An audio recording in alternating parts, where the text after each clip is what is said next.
but even before that, you had the Geneva Bible. But Right. the reason I was just asking that question, and we read the mystical journey of Jesus Christ. I was just asking that because that to me is paramount in the way that we worship, Right. or the way that Christians worship, the Right. Bible that we see today. And you remember back in our day, man, they were like, even, Pop was like, yo, this, it's so much left out. Right. It's really an incomplete um, scripture. Very, very incomplete. And that's why if you go back to the Hebrew version, if you're going back to the Torah, the Tanakh, you had different books that were all combined, that were all combined to become this watered down version of the Bible that people are in on today. So yeah. Right. So, But anyway, yeah, I'm your brother Mordeeb, and this is another show, The Two Initiates. I am your brother Mordeeb. I'd like to welcome my esteemed co-host, Brother Tahuti, back to the show.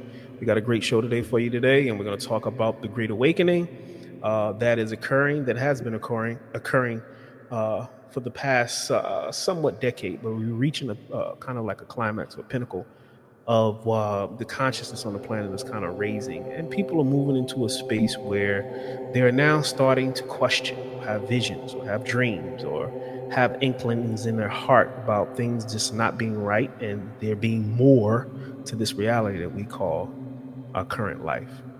But yeah, welcome back to the show, my brother. How you feeling? feeling good, feeling good. Peace to everybody. That's what's up. So yeah, let's hop right into it. Um, so basically, I've been having a lot of conversations with different individuals about uh, questions and things that have plagued them for a very long time, just about the nature of reality, questioning different aspects of religion, questioning different aspects of the governing body on this planet that we call our government, questioning space and NASA if they're giving us the real information. People are now just being inquisitive about the very nature of reality and how they're experiencing it, as well as what they're seeing. And thus, this is called the Great Awakening. Um, what you think about that, Tahuti? Um, I agree, and I think that the Great Awakening is a really great concept for what we're getting ready to get into. Um, I think that because I think all this information has been here, the knowledge has been here, the wisdom. I mean, obviously that's manifested through your knowledge, but the wisdom and all that has been here. I think now, coming from our time when we were doing our thing back in like the early 2000s, to now, social media has has improved. It's pretty much it controls how we we get our news, how we get our information, and I think the availability of the information um, is what's causing more causing people to be more inquisitive about, hey, what's really going on? Because prior to that, you would have to go get an old tape or read about a Malcolm, what an interview that Malcolm had. Now you can go on social media and hear Malcolm or Muhammad Ali or Noble Drew Ali or Martin Luther King. You can actually hear it. So I think the rise the uprising of and I don't want to say uprising, but with Ex- social media becoming more prominent in our day-to-day lives. Some people don't even watch news; they're on social media. So right, I think the availability has made people start to question. right. And I feel like there's two parts to that, and you're correct about the availability of information. And I think this is why when we speak of the age of Aquarius being the information age, and it being the age of enlightenment, what is one of the lower aspects of the concept of enlightenment? And it's simply one who has a lot of knowledge. They're enlightened or brilliant or bright. And this is the age where information is flourishing. And when they talk of the age of Aquarius, they also speak of when Christ consciousness, and keep in mind when we say Christ, we're using Christ, the title, not Yeah, so much the not the individual. person, right?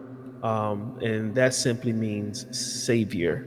So when you look at the savior consciousness returning back to the planet, people are now being responsible for their own salvation versus relying on institutions and governments and churches and things like that. So it's now a time where we have to be more responsible for our spiritual upkeep.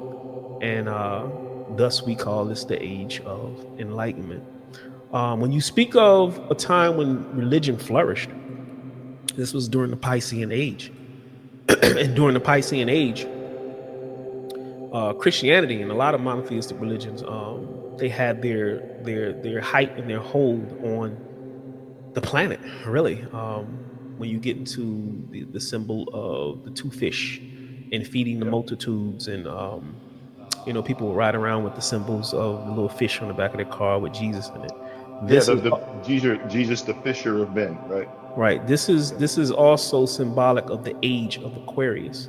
And when you look Uh, at the Aquarius symbol, you see the symbol of two fish. Now that we've moved away from the Piscean age and more into the Aquarius age, you can see the change on the planet.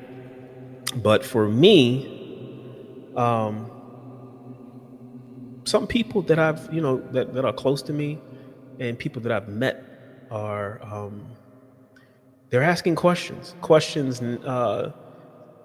that don't shock me, but I'm more taken back at the fact that a lot of people are now saying, "Hey, I felt like this for a long time, but I just really didn't have anybody to talk to about it because I didn't want to seem weird or crazy." And this is part of the problem of this world where people are not living their authentic self, which is one of the greatest sins that man can actually commit in physicality, is not being true to yourself. And I think people are now getting closer to coming out of that shell because they're now questioning. And it's a great time to have a conversation, which I love, because to whom much is given, much is expected. And for us who've acquired a certain level of knowledge, we have responsibility to go out and share. It is not ours, and it's not us per se who are the originators of this type of information. It flows through us, and we give it freely. And that's the duty of any enlightened personality, to share wisdom with people. I think one of the things that people are now questioning is religion. Religion is now coming into question. And I've been there. I've had my awakening moment of questioning this, that, and the third. And people are now questioning religion because religion as we know it, and I'm not talking about um, a holistic aspect of religion and the true definition of the word religion. I'm talking about the institution of religion.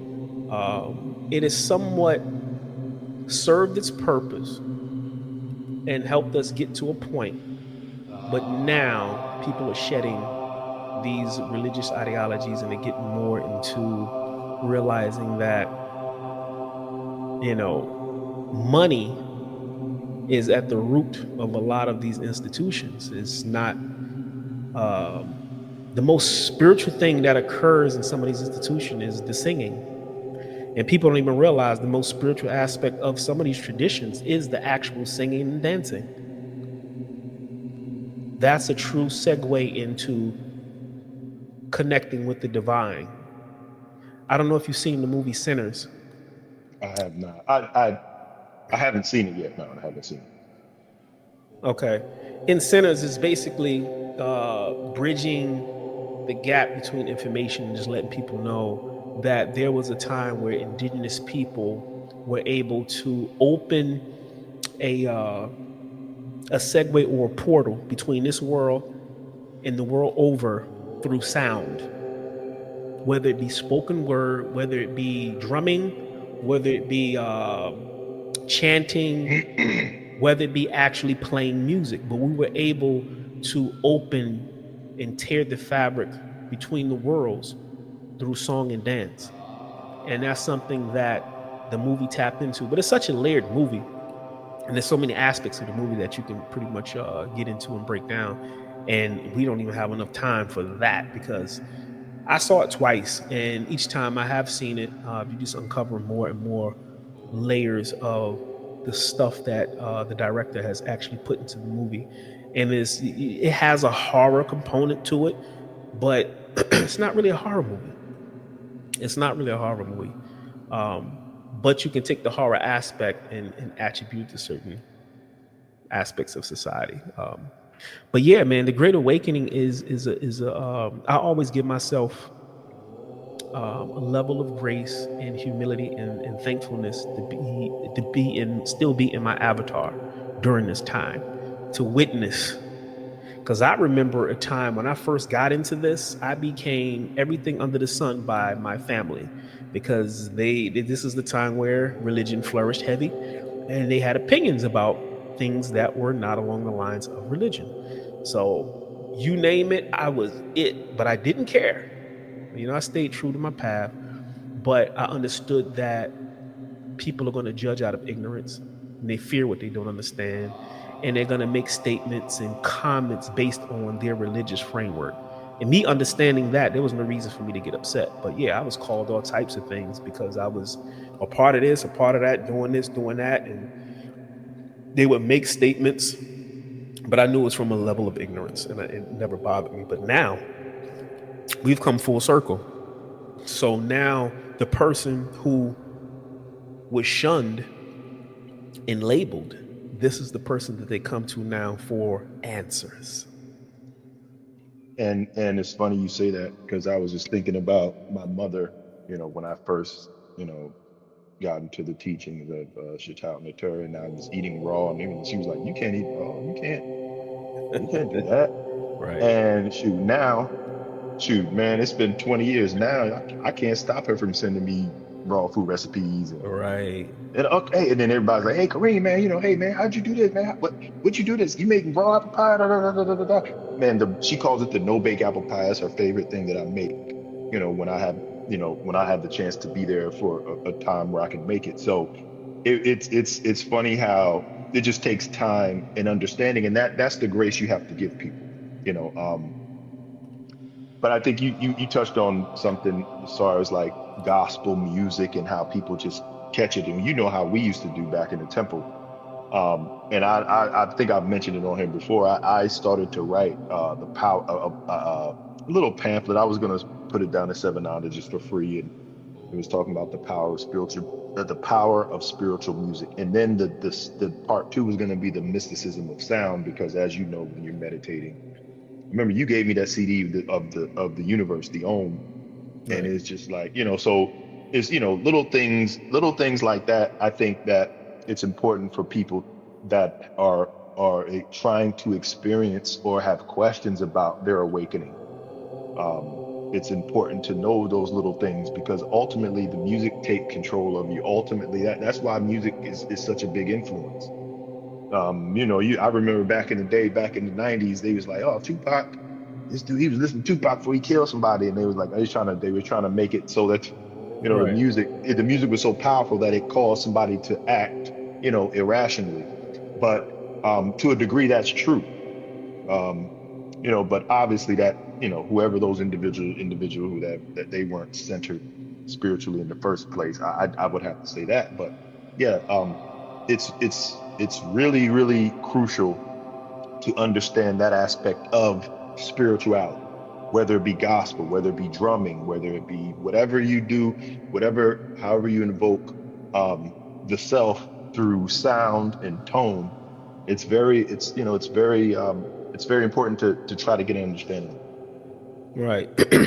People have to realize that the entire universe as we know it is based off sound. Creation itself is sound from and the analogy that they use is primordial waters.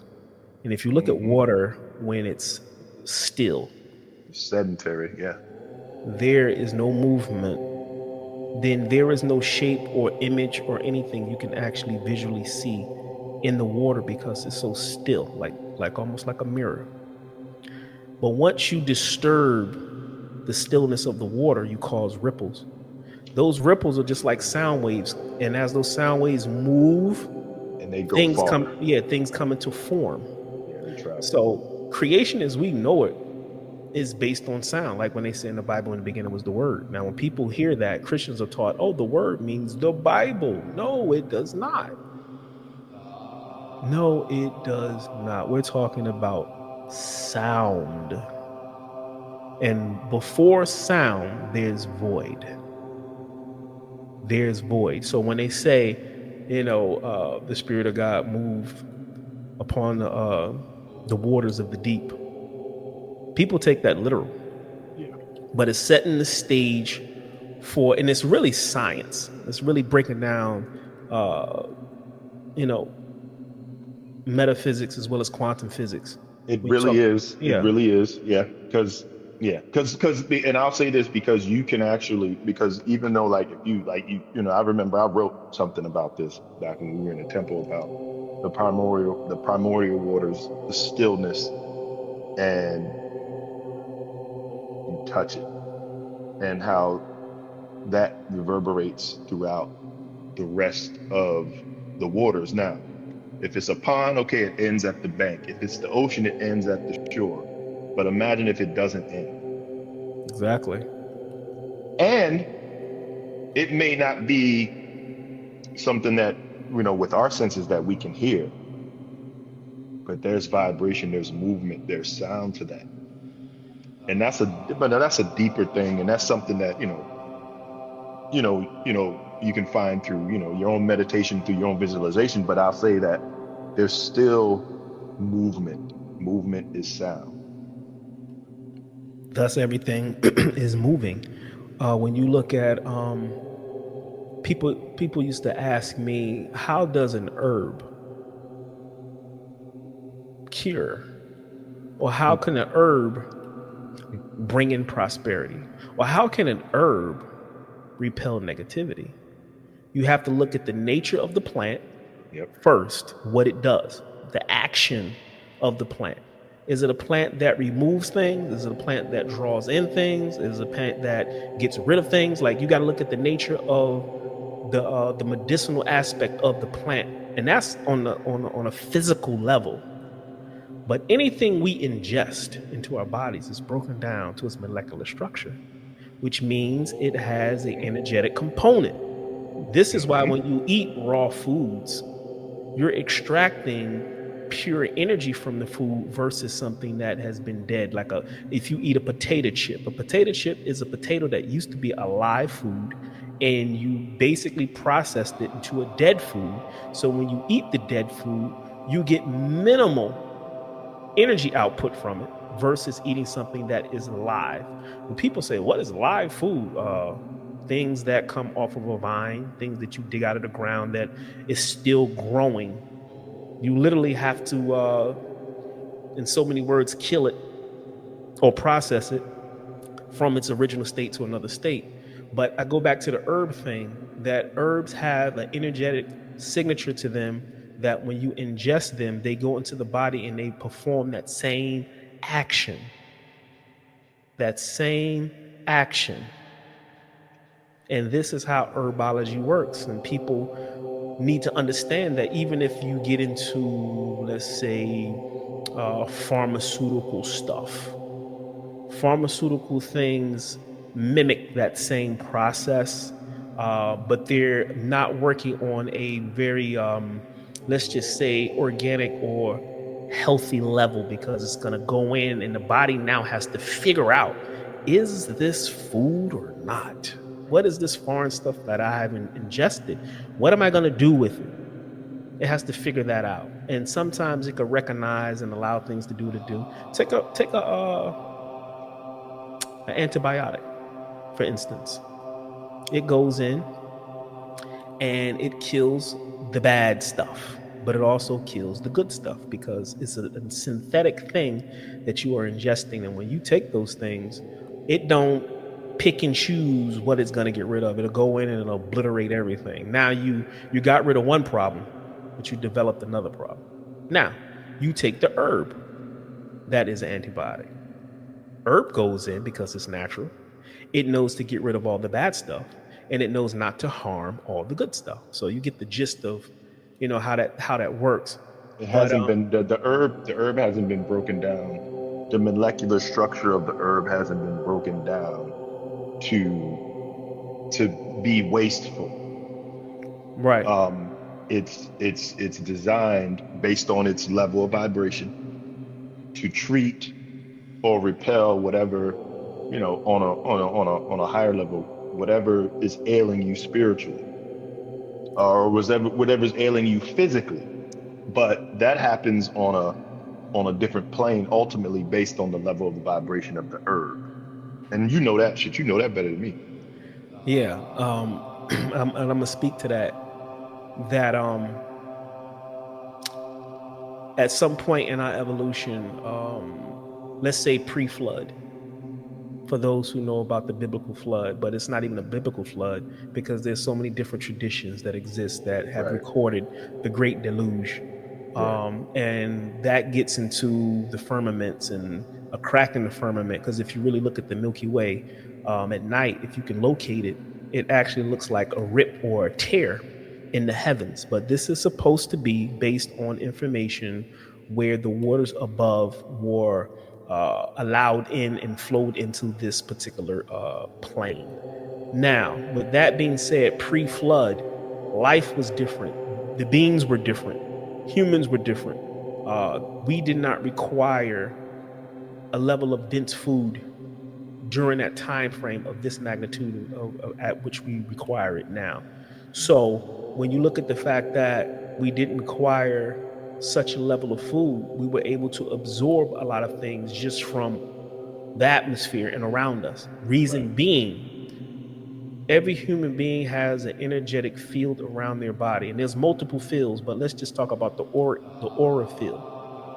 Your aura is an energetic field, and your aura is tied into your energetic centers, which we call chakras. So sickness ultimately, disease ultimately, has to manifest on an energetic level first Right.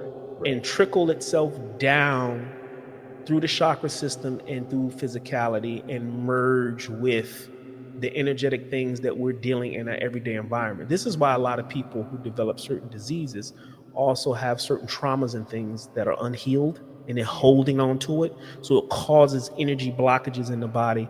Thus, people develop certain types of diseases, not because they were around something or ate something or did something, but energetically they had energy just kind of become stagnant and stuck in one area, and thus you can create disease in parts of your body.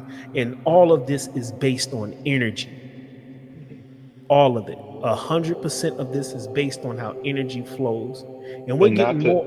Go ahead. and not to get too off the point, but that's also karmic too, Exactly. Which which is energy. But yeah, I, yeah, I just wanted to add that in there. But yeah, go ahead.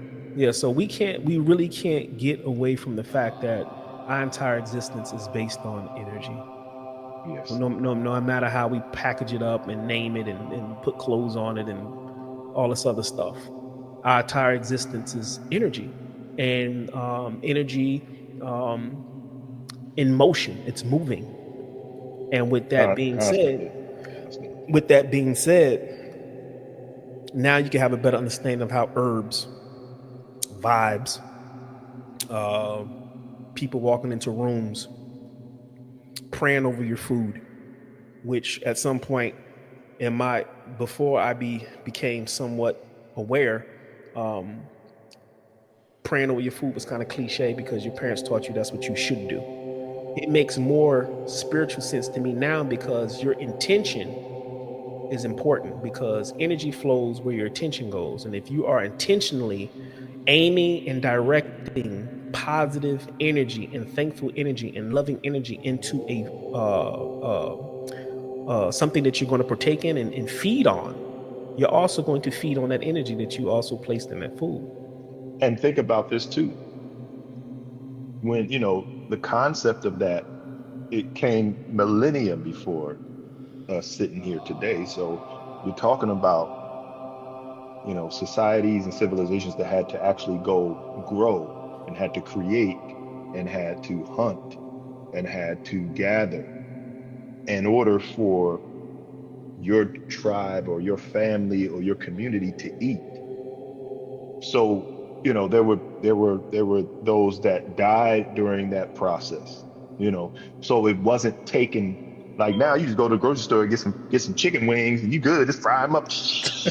You good, right? Exactly. But just think about the concept of, hetepes and etedi metiwaj. You're like, may your metu be green, may this meal be, may it allow my vascular system to flourish. That was done way back in antiquity when there wasn't a refrigerator. You can go just grab a pizza and throw it in the oven. So, and so I think in relation to what we're speaking about, it's hard for us to really get an emotion, not emotional, but a psychological understanding of what that really means. That's why we just do it just because we're told to. But that was passed down from generation to generation to generation to generation. Hey, be grateful that we're having this because the next month or two it may get a little rough. So um Or what went into it. right, or yeah, exactly right, or we'll went into it because it was a community thing. You got the way, hey, you got the butchers, you got the people that clean it out, you got the women that season it, you got the da, da, da, da, da, da. And it's and it can be somewhat of a celebratory thing. Like just not too long ago, when I was living in Atlanta, the Mexicans and whatnot, they'd have a birthday for a 2-year-old, and the women be chopping up the stuff, had the onions and all that. The essays be over there about a cooler drinking, but it was a celebration of, hey, we're sitting down and we're having this meal, and that's not just in their tradition. That's in all traditions. But I think we kind of get it kind of got lost in translation with us because it's like it's saying grace and so on and so forth when you just go to the grocery store, but it comes from a real place. That, I guess that's my point. And at the end of the day, energy went into the entire process. And even if people didn't have sophisticated prayers and things to infuse into their meals because um, it was a process to get it to the plate. The greatest thing that we call them primitive, but they weren't primitive, but this is Mm-mm, their way mm-mm.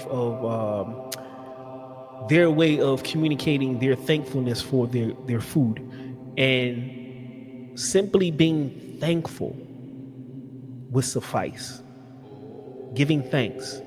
Like when you watch the movie Avatar, the first Avatar with the Navi, Hmm.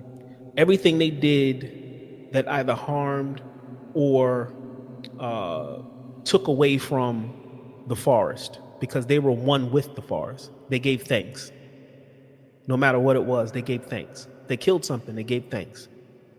And that's energy infused into an action so you can have good Ari as well as a positive infusion of energy that's always moving and always around us to go ahead to make sure that your action carried on in a positive manner. It didn't yield anything negative because you gave thanks for it. You submitted yourself to it. And now that we're in this process of the Great Awakening, people are now having these questions about why we do certain things, which I think is fabulous. And they're questioning, why go to church? Not to say you shouldn't, but I'm not here to say you should. But why? It's a legitimate question. And with the legitimacy of the questions, I was telling somebody the other day, I was like, it takes one person in your family line to save the entire family line once they become awakened. Just one person who gets it, they change the trajectory of your family tree going forward. Because once they really get it and they pass it on to their kids, all the old paradigm ways of thinking go away. Now you have a generation upon a generation upon a generation who's going to build upon the greater mysteries of life, whether it be how they're going to diet, how they're going to meditate, how they're going to you know, anything on a higher level, the trajectory of your family now changes. And it takes one person to change that. One. And I was telling someone who, my oldest graduated a week ago, and family came. And some of my family, if not all, but some, they don't know how deep the rabbit hole goes with having a conversation with me. But the movie Sinners came up, and this is how spirit works. And when the movie Sinners came up, I had already seen it twice. They hadn't seen it. And they had questions. With those questions came, what do you think about X, Y, and Z? And I paused for a second. This goes back to how Saber Ma used to teach us. Mm. I said to them, do you really want to know that answer to that question? Or are you just asking because I don't want to say people are being nosy, but are you just casually asking because it's entertaining, or do you really want to know? And I said, if you really want to know the answer to that question, here's where the fork in the road comes. You seen the movie The Matrix? They said, yeah. I said, Morpheus gave Neo an option. He gave him red and blue pill. He Right. said, look, one of these pills is going to send you down to get the answer to your question. But once you get the answer to your question, there is no return. This other pill gonna send you back to your slumber of living a regular life, and you ain't even gotta worry about none of the shit because you're gonna be basking in ignorance, which is bliss for some people. Which way you want to go? And they was like, "Oh shit!" Now you got to think. If I get the answer to this question, it opens Pandora's box. Right. They chose the answer with the disclaimer. They chose Of the course. answer. Of course. Of course. So we got into it, and something happened festive wise, and it kind of got cut short. Now they left, went back to Texas, right? I get a phone call a couple days after that, early in the morning. We're talking about herbs and supplements and stuff, and they called me, married couple, family, and the question comes back up, and we were on the phone for about an hour, and one of them says, "I've always had questions about X, Y, and Z. I just never really had anybody to talk to about it. I've seen things, I've experienced things. My son has experienced things that were supernatural in essence. I just didn't say anything." That conversation unfolded so beautifully that they got a level of relief, and they always ask the question, what is a good book that you can recommend? And I always say, I can't recommend a book to you. I said, whatever book that chooses you, that you're drawn to, that is your beginning. So you're going to have to start looking at some books. And sometimes it's just a cover that you'll see. And you'll be like, that's it. Well, it's like, what do you want to know? Like what's itching you? Because you got to start somewhere. And I can't tell you where that is, but where do you want to start? Like you said, if it's the cover, if it's intriguing. And I don't know how deep you go with them, but what's your background? Are your Christian background? Why are you questioning things now? What's happened? That would be, I mean, but who knows if you have time to do that? Oh, But I went okay, into yeah, all of that. Yeah, I okay, went into because all of that. because it's not as simple as, hey man, what book do you want me to read? Obviously, and we know that, but it's just like, but most people are like, hey man, because it was the Bible. Like, somebody say, hey man, we're gonna read the Bible, and then that's it. And then there's nobody explaining it to them. There's nobody that can really break it down to them. These mega church pastors, you can't go sit with them at their home and drink tea and learn and ask questions, intimate questions about how you feel about this and this and that, as we were able to. You know what I mean? It doesn't work that way with it on that side.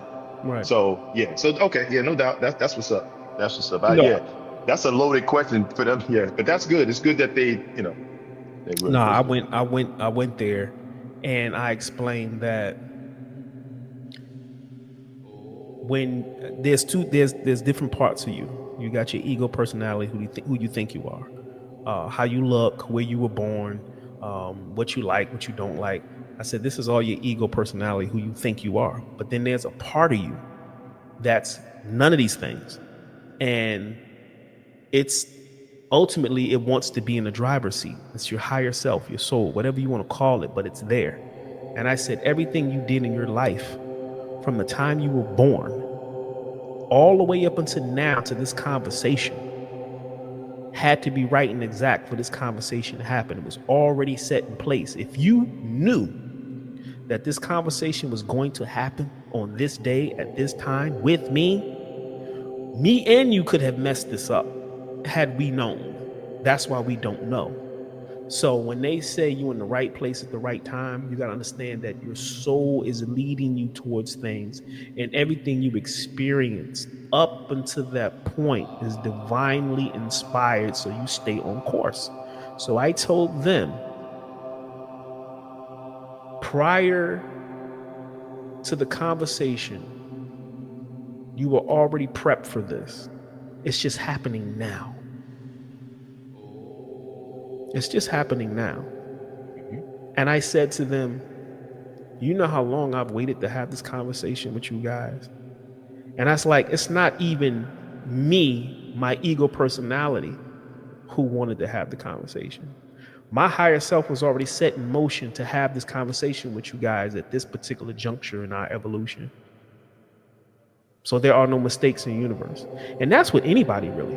Anybody you come across and you have these types of conversations with that enlighten them to a degree, you got to understand that your paths were supposed to cross at that juncture.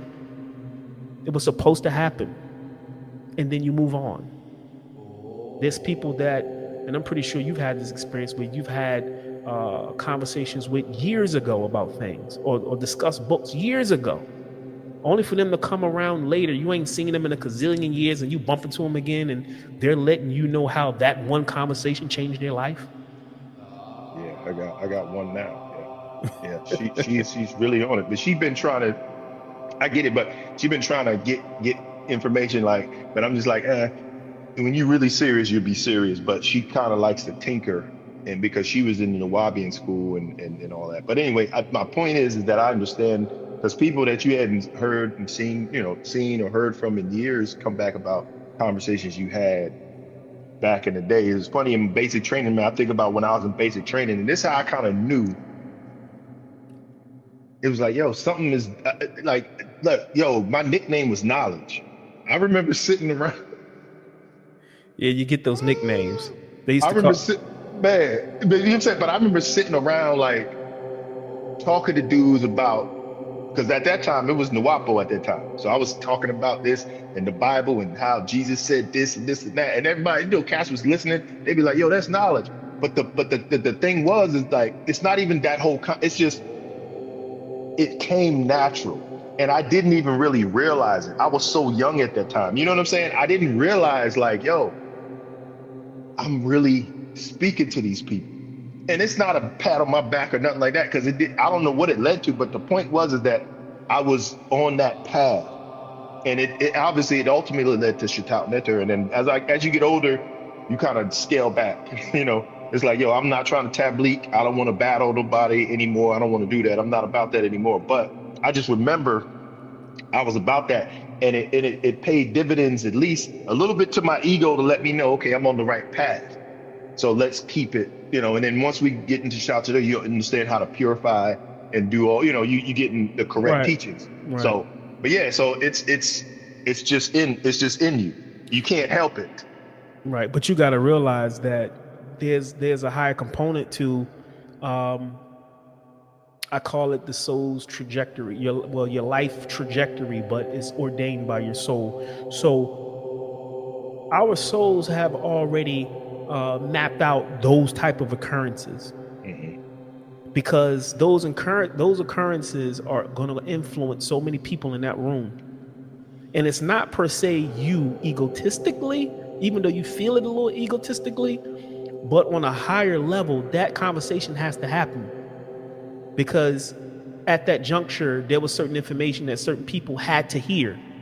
It was already written that they had to hear certain stuff at that point in time to set them on motion on where they were going to go. And see, that is where you getting into deeper shit. Like I remember this dude, we were talking, and he was he was a Native American. He was like, my wolf spirits. I'm like, yeah, man, your wolf spirits. He was like, so my wolf spirits are, because he was in conflict with what his people taught him and what he kind of grew with his grandparents versus what his friends and everything were dealing with on reservations. I've met a lot of Native Americans in my army service, man. But I remember this dude, I remember having a conversation with him. And man, when I think back, it's just like, yo, I just didn't give a fuck. Now I would watch my tongue around people. But back then I didn't give a fuck. You know what I mean? Like, yo, you gonna hear this knowledge, you gonna hear what I got to say. I don't care who you, but that was when you're young. But I just remember having a moment with him where he was starting to feel like, okay, yeah, so my tradition and what my grandparents believed in is okay. And I said, yes, it's okay, based on the constitution of, based on your developmental constitution, based on how you were raised, based on what you saw, based on what you experienced, and especially your grandparents, because his parents were like on the reservation and they kind of became Christianized. But he didn't really feel it. He didn't. It was kind of demoralizing to him. But I just, man, just little conversations that you've had with people over the years, and I'm not trying to get too far off track, but to the point, it and not to get too deep. I know we can get deep on here, but that's Ari, man. That's past lifetimes. And like you said, you're in the right place at the right time to hear the right thing. And bam, you go your separate ways and you move on. It sticks with you or it doesn't, but it's always going to stick with you. And it's always going to play a part in how you move forward, through millennia, in my humble opinion. And that's why it's important to have those moments. And just going back to your higher self, when your higher self and you have a good understanding of how it works to a degree, you don't question much. You let it happen. Right. You should use a level of discernment, but once you get past that, you let it happen. Because let's just say, let's rewind. Let's go back to when we started our journey. Imagine certain conversations never taking place, certain event markers never taking place, where it never sets us on the course of becoming the Wabians at that time. Just imagine that. I don't know what your moment was that led you towards getting into right knowledge and all of that. My dad. I But anyway, know, go ahead. Go but ahead. so we all, but just imagine if those conversations never That happened. never happened. Yeah. So you see what I'm saying? They have to occur. Yeah. Yeah. They To have to set you, occur. Yeah, they set your path. exactly. So when it comes to people, especially now in this great awakening, I use a level of discernment, but at the same time, um, it's not for me to judge what somebody's going to do with it. Right. I Right. have to be responsible to say, hey, they asked the question. If they sincere, I give it and I move on. Absolutely. But the person who's driven, oh, they're gonna sweat you. They're gonna be asking you all types of questions and following you around and all this other stuff, which I get. But that just lets you know that they have a burning desire to want to know. I was once that student. Yep. I'm still like that. I'm still on a daily basis. I kid you not, on a daily basis, I have to be thinking, reflecting, reading, or hearing something dealing with the greater mysteries every single day. And I used to question, why am I like this? And then I realized I'm just getting more and more into uh, how we are true as spiritual beings. I'm just evolving more and more into that. And when that happens, things change around you, relationships change around you, what you like change around. That's what we were talking about, the whole trucking thing. I wouldn't be true to my higher self if I got back into the trucking thing, because I'd be chasing money and not what truly is my gift and purpose. Because I got to work at that. I don't have to work at administering philosophy. It just comes, it just flows. And if you got enough faith, you're supposed to build your food, shelter, and clothing and stability around that. Right. And it take care of you and you do your Right. job. Right. Yeah, So, you took the words up in my mouth. I was just about to say that. That's yeah. but now that And we're and that's another level. That's another level of that's when you're starting to reach the level of spirituality where things start to work out for you in terms of almost like the Matrix, where you kind of control your own destiny. right, right, But that's a conversation for another day. But if you look at Saberman, look at Saberjaw, even, right, regardless, like, hey man, this dude has been living off of his spiritual works for the past 30 years. right. Ain't When never ain't missed a vegetarian meal, whatever, whatever it is. But and I remember him saying that and like, hey, once you get to a point, then you create your own reality. It's your reality. right, It and, does it's no longer based and it can't be measured from by anybody, any other aspect or anybody else's opinion, or how anybody else looks at your situation. You govern yourself. You're governing your food, clothing, and shelter. You're governing your spirituality. And you can see that as a prime example of some of the great teachers that have done it, including Saber Mind, Saber Jazz. You know what I'm saying? So that's why I said one of the biggest somewhat sins of living in physicality is not being and living your true authentic higher self. absolutely. Yeah. Because 100%. when people truly do that, a lot of people don't do that because of fear of judgment and what people might say or think, And money. and money. And because they're doing something like we talked about at the beginning with the trucking. Money, monetary. They do whatever they have to do for monetary. And I want to tell you, I want to bring this up real quick. Because if you've noticed, you don't really see the billionaires into religion. They're not really into religion. No, they're not. Bill Gates, you don't know what the hell he is. What's the boy from Amazon and Elon Musk? You don't see them in church, hallelujah, and throwing up. So you just don't see that. And that's not a knock to anybody. But the point is that they understand because, like, for instance, there's people that hate Donald Trump, want to slit his throat, but God hasn't killed him yet. You know what I'm saying? Like, you know what I mean? Right. Like, so it's not about that's an ego.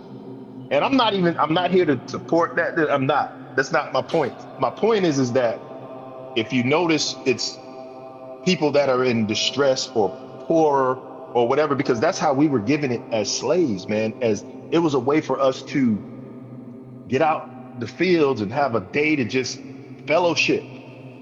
We couldn't read it though, Right. but we could at least fellowship and be out the field and be together. You know what I mean? So, I guess my point is, to your point, if you notice, look at the people that are really running the world. They're not religious people. They're not in church every Sunday, hallelujah. And that's okay. But because they understand and it's not even like their money, they're not immune to anything else outside of what anybody else is, other than, having the ability to pay for stuff to keep them alive. But other than that, they're not it's not about religion. And then some, people will say, well, yeah, that's because they're the devil and this and that. And that's not necessarily true. It's more so about, hey, and I'm gonna let it go because I don't want to get too in the weeds with it. But hey, what do they feel about their own spiritual movement? That doesn't have anything to do with me. You know what I'm saying? But I've noticed rich people or people that are well to do, they're not as religious and focused on, you know, church and what it's gonna do for them. That's kind of reserved for people that are, in desperate need and who are looking to be rescued and saved by a Messiah that we were told is going to be coming back. And God bless people that think that. And I'm not here to try to talk negatively about that, but just look at society and look at how things work. And that's why, tying that into the Great Awakening, people are starting to say, hey, oh, okay, this this was something given to us. We couldn't read it. We were slaves at that point. So I just think that plays. I said that because I think that plays a big part into what we're talking about as far as the Great Awakening coming from, you know, the 1700s to now. How people and now, and with everything, with digital media and all that, people are starting to wake up and say, "Hey, man, wait a minute, hold up. I prayed for this, and I thought this was going to happen, and then and then God works in mysterious ways, and some people they're not feeling that. You know what I mean? They're not feeling it. They're like, okay, well, how could God let this happen if God is so good and so on and so forth? And so that's why people, and I've noticed more so like when I go online, I've seen more people with spiritual, not religious, Right. on their tag. So, you know, Right. when you that's um when you look at rich people who just to uh add on to what you said, when you look at wealthy people are living their soul's true purpose mm, without mm, without judgment. They don't mm. care about what people think or say. That's why they prosper. And it's not even about good or bad or God or the devil. Right, right, It's right, about being true to your soul's expression. And if you want to express yourself as a person who wants to create a Fortune 500 country, so be it. And they get that because they're being true to their expression. When you are being religious, you're feeding yourself into a mold. How you feel on the inside could be totally different from what your religious doctrine is telling you. right. It may say, Ah, don't do X, Y, and Z. It may say, don't, have a thought of X, Y, and Z. right, You're now shutting down your soul's true expression of itself.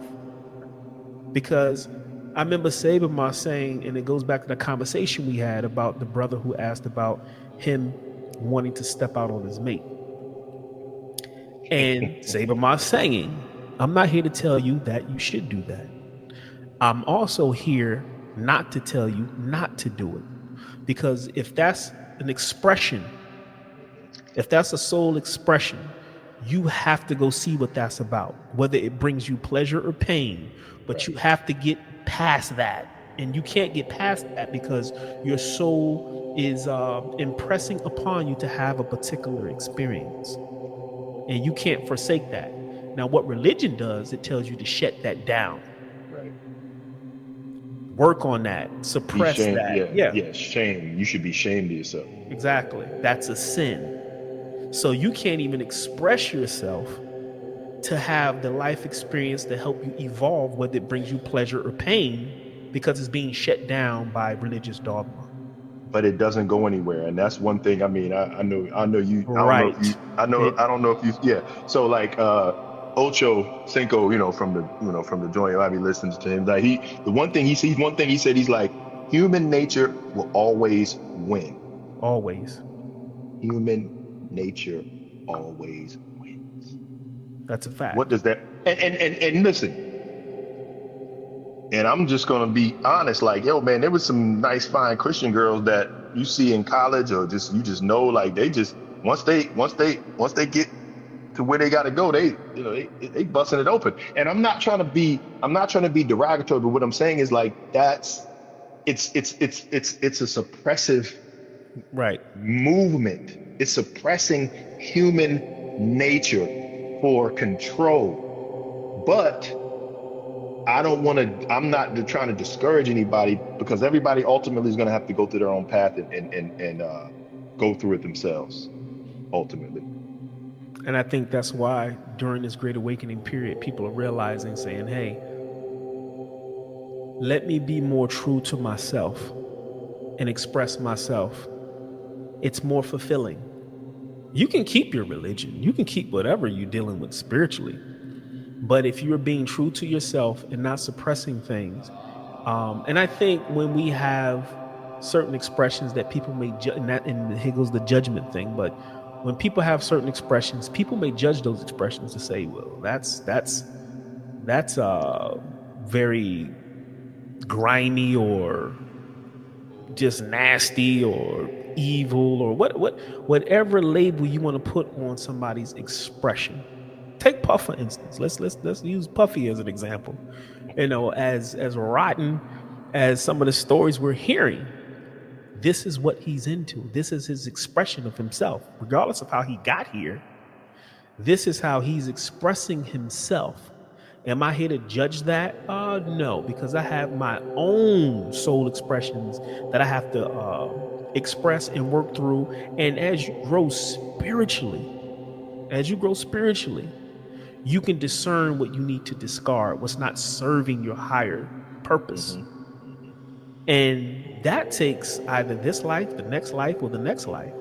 And if people understood that, they'll realize that, yeah, Puff is just at a place in his spiritual evolution where this is his soul expression. We can judge it and say it's nasty and horrible, but it is what it is.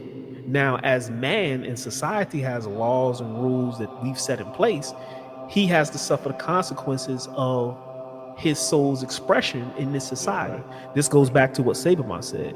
I'm not here to tell you to do it. I'm not here to tell you not to do it. If it brings you pleasure or pain, Right. that's something you have to deal Have with. to deal with. Yep. Exactly. At least if you go through it, you can move past it to a higher degree. And this goes for Puff.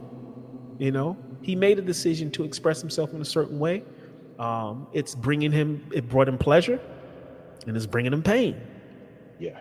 He And has to and have he has to have his epiphany or his wake up moment to rise above this and evolve past it. and that's what I think when you talk about it could bring you pain, or it can be, in most cases, and from my experience, most human interactions that are, and I'm not trying to sound like a goody two shoes, but that are impure, it's gonna end in pain. But pain is a catalyst for what? And pain, yeah, no, I'm not saying that it's a catalyst for, if you don't know pain, you don't know pleasure. And I don't even want to say pleasure, but it can invoke or bring about corrective action Exactly. for your path. Right. Exactly. Right. So no, I get that. So, but as I've gotten older, I've learned and witnessed most interactions with human beings, whether it's, especially if it's carnal and it's pleasurable to the senses, it never ends well. You know what I'm saying? So having that understanding, it's like you have to kind of be the witness of it. Because hey, we all fall, and we all have our, our needs, we all have things that we want to do, and we're not all just, saints. And I want to make that clear to the audience, like, hey, we all go through our struggles as well, but I just think having an intellectual understanding, and having an understanding that you have to put that intellectual, that knowledge and wisdom into practice in your day-to-day life. And we do it, and hey, it's a tug of war every day. It's the battle between Hera and Set every day. As long as I think you understand that and you're making headway, then keep going. But I've just learned that most interactions that of that nature never end well. But again, like you said, that's a lesson to the soul. It's a lesson to the spirit. That's a lesson you know Plus, to your soul. but you have to ask yourself: is not ending well just perspective? Right. No, no, no, it's there. Yeah, it's definitely just perspective. Because It's yeah, I'm gonna yeah, say this. yeah, that's true. Um, the reason why I say it could be perspective is because God and Mm. this is a quote for me. No, you're right. I know where you're going. I know. God is not perfect. I know people are like, what the hell? God is not perfect, but God is on the path of perfecting itself. And in the process of perfecting itself, it's perfect in that design. I'm going to say it again. God is not perfect. God is on the path of perfecting self. And in the process of perfecting self, it's perfect in its design. Meaning, we come into these bodies and we downgrade. It's not a bad thing. It's just, hey, This is the dimension space we're in. We downgrade. In that downgrading process, we're going to go through some things that we consider not ending well or bad. But if these things never occur, spiritual evolution is never acquired. Thus, like some of the yogis say, when pain and suffering is not required for evolution anymore, there is no reason for you to be here. When pain and That is true. suffering is not required anymore in this dimension, there is no reason for you to be here, which means you have now perfected the game of cause and effect. You have risen above that. You do not require any pain to get you to evolve or realize or figure shit out. Your job is done. There's no reason for you to be here. So pain and suffering as we know it, it's just a mechanic of evolution. That's why I said perspective, because if it don't occur, and I remember I asked Saber Mom, I was like, if enlightenment is what we're all seeking, and we just all figure this shit out, like we just figure it out, everybody just figure it out, what will be the point of being here? And he basically was like, look, everybody can't figure it out at the same time, because you would just exit out this entire plane. Right. What would be we wouldn't even be having this discussion Right. if we all figured it out. That's why we have to have people at different gradients, different levels, different, whatever you want to call it. But everybody's spiritual evolution is on a different time. Exactly. Because if we all got it at one point, it would just we wouldn't be here. It wouldn't be right. We'd be yeah. And it's I don't want to say it's harsh, but when you really think about some of the things that occur here, from people doing bad things to kids and Man, just some of the stuff that goes on here, and like I said, spiritual philosophy is I'm not gonna say it's not for everybody. Everybody is not ready for a high level of spiritual philosophy, because it requires you to have a certain fortitude to understand certain things, no matter how heinous or bad they may seem. That's on a whole nother level. For me to sit here and say I've gotten to that point, I will be lying, because there's certain things that if they occur, I might crash out. I'm just gonna keep it a buck, but I'm gonna crash out with an understanding. I might be the monk with dressed up like a monk but whooping some ass. Yeah, right. So it's funny. I'm gonna read this. It says, initiates study the teachings with earnest and great seriousness, and find that they cannot realize the subtlety of the teachings in order to effect their enlightenment. They find that they cannot control their mind, emotions, or desires, as the teachings suggest, and thus unable to discover deeper meaning of the teachings. Now, I say that to say, that's the thing, is like, you could be in Buddhist monk mode and still crash out. Right. There's subtleties to spiritual growth, or to the awakening. And what that meant, because when I read that, what that meant to me is pretty much basically what you said. Like, I was in Sacramento, man. There was a Buddhist monk. Nigga was playing blackjack, something, like he was doing the scratch offs and whatnot. Like, Buddhist, like, rolled down, and I was like, yeah. But it's not for me to judge. And I think, here's my thing. I think pain and suffering, along with elation and comfort, is all an illusion. It's not abiding.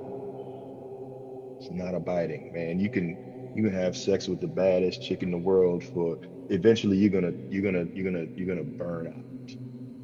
And be looking for the next fix. Right. But it's an illusion. It's not real, because it's not abiding. Meaning it can't last forever. And that's the I'm not gonna say a fallacy, but that's one of the designs of this realm Yes. that people need to understand. And it's funny you say that, because I was just speaking to somebody about true happiness and explaining to them that you have to find your inner peace. Hmm. People cannot make you happy. Objects and things can't make you happy. They can make you feel good, but you gotta find your inner balance, because if you don't, you're gonna be on this never-ending roller Ending coaster, road. and you're gonna find something that quote unquote makes you happy. It's gonna go away because it's fleeting at some Hmm. point, and then you're gonna be questioning either yourself or your situation because it changed, and then you're gonna be searching the next situation, which is gonna bring you back to that point. You're gonna crash out again because it's gonna change. So you just got to get off that ride and find a level of which for me, I've learned to be appreciative of everything. When you are in a state of appreciation, you don't really get into the possessive aspect of what they call happiness or even Hmm. love, because Hmm. they have a misconception of what love is. But Hmm. when you just appreciate something, you're thankful that you even had the opportunity. Hmm. You don't get into how long you can possess it, how long you can have it. It's mine, it's forever. You don't get into all that shit. You're thankful. And what reminds us of being thankful is death. Because soon as someone transitions, you just want them back. I just want to hold their hand. I miss just sitting there and just having a Yeah. conversation. But when you had that opportunity, you complained about all the shit you didn't like about them. They Yeah. got on your fucking nerves. Yeah. They didn't love you. You complained about all sorts of things. But when a person leaves, you appreciate their very essence. You want the essence back. But all the bullshit that you said they had don't even matter no more. You know what that is? Unconditional love. That's love without conditions. It takes people to transition for people to sometimes experience that. I don't care about the fact that they messed up the rent money or was down at the bar with some niggas gambling or stayed at the hotel with some hoes. I don't care Yeah. about none of that. I just want them back. That's unconditional love, love without conditions. I digress. And so to piggyback off that, just going back a little bit, I think, and then I'm done after this. If you want to, take over, but what I want the listeners to understand, and as far as like the Great Awakening and what we've been talking about, the mind will never be satisfied. The mind is fluid, so the mind will always find something else. Like, man, Holly Berry was the baddest John we seen in the back of the day. Like, yo, how could somebody divorce Holly Berry? Well, she got divorced 2 or 3 times, right? You know what I mean? Like, I couldn't even fathom that when I was a kid. Like, yo, somebody left Holly Berry. But anyway, my point is that the mind gets, the mind receives, but the mind can never be satisfied. So I think that understanding the teachings, whatever it is that whoever out there is listening is really into, understanding the studying your scriptures, understanding devotional worship and meditation, understanding wisdom teachings, understanding the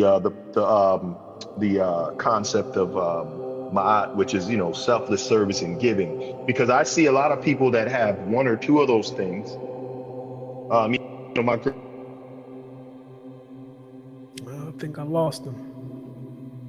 I think I lost him. Let me try to get him back. Try to get him back.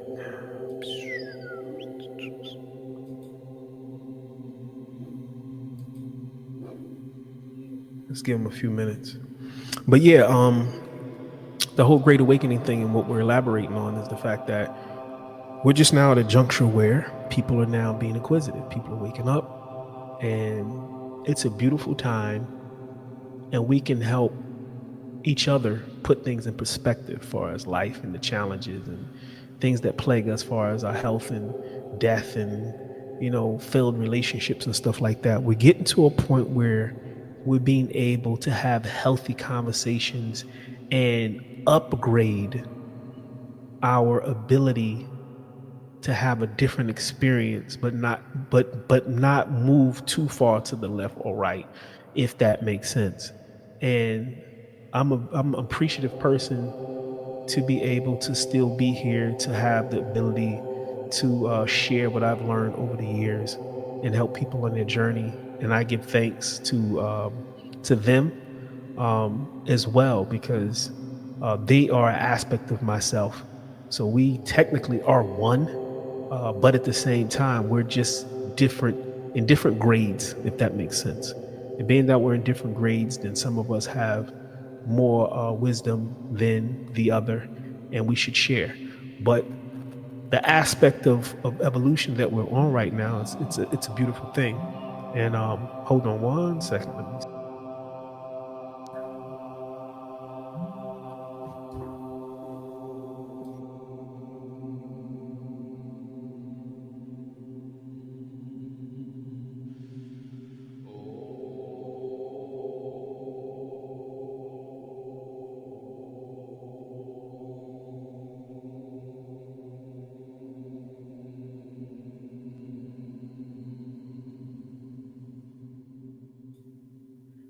Okay, I'm back.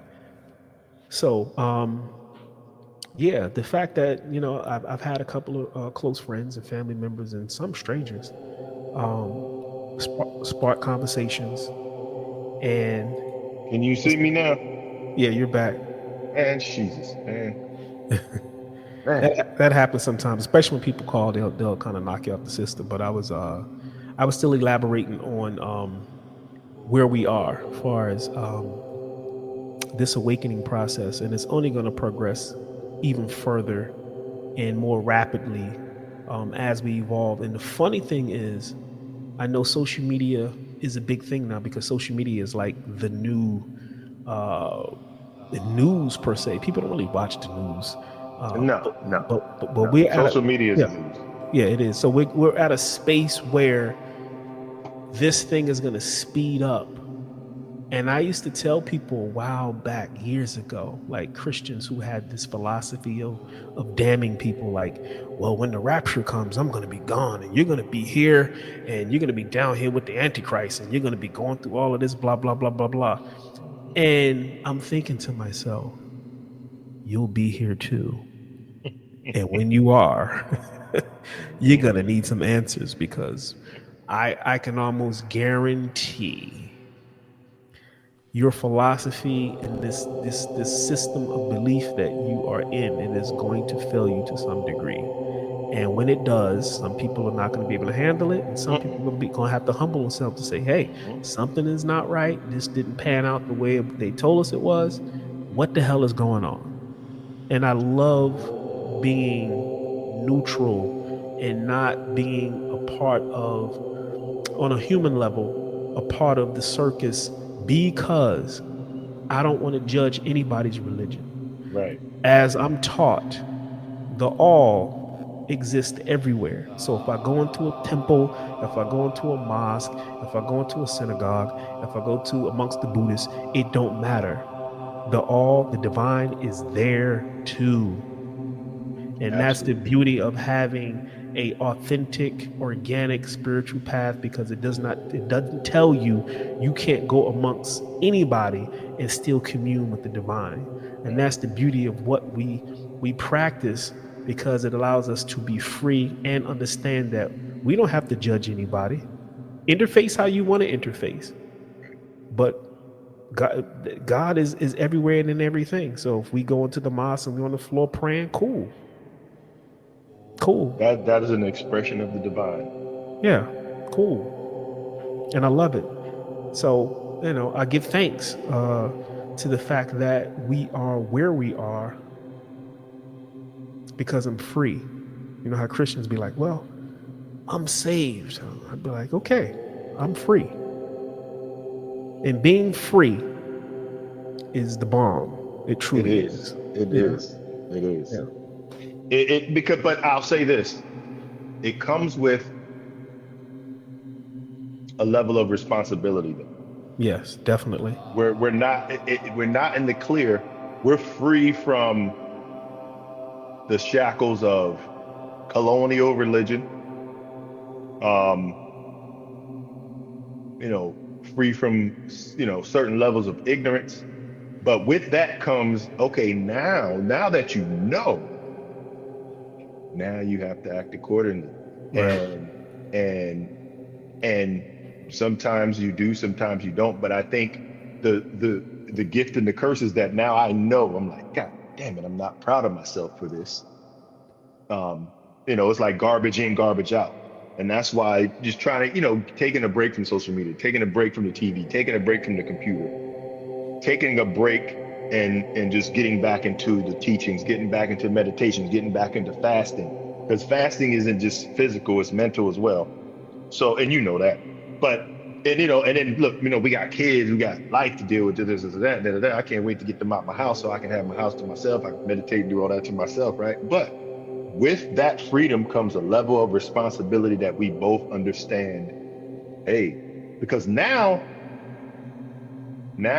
what's required of you, at least in your own God self, is, okay, now that you know, son, what are you gonna do now?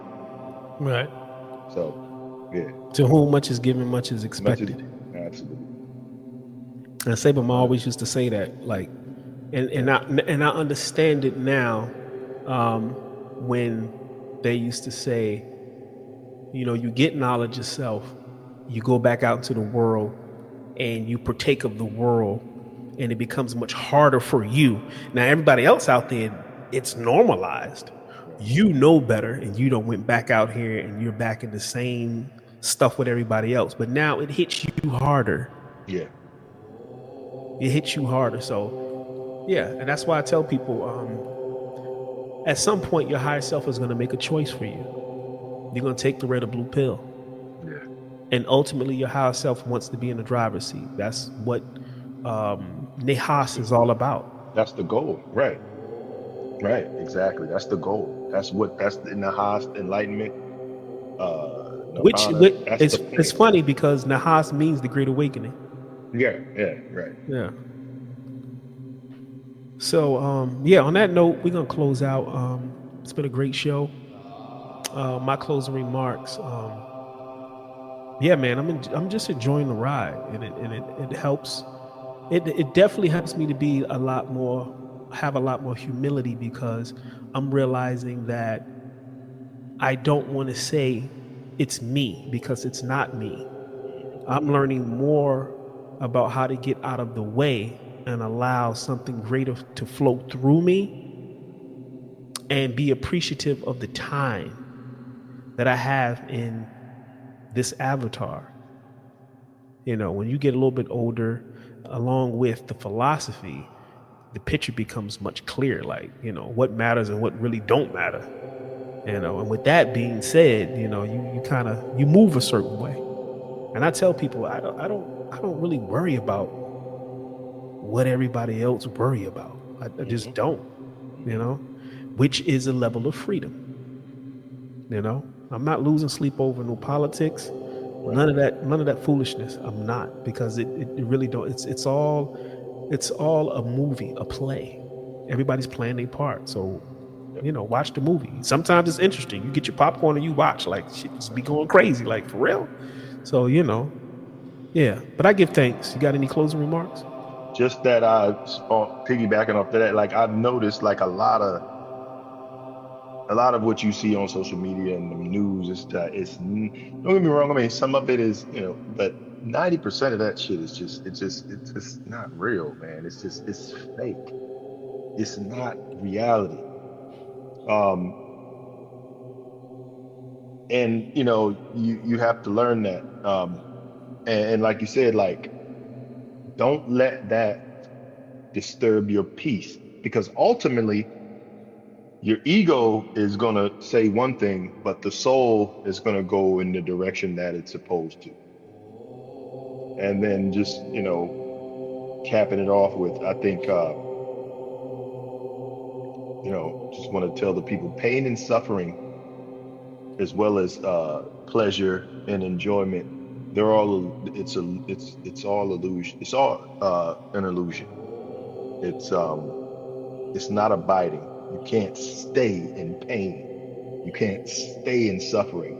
You may have more pain and suffering than you do, pleasure, enjoyment, and comfort.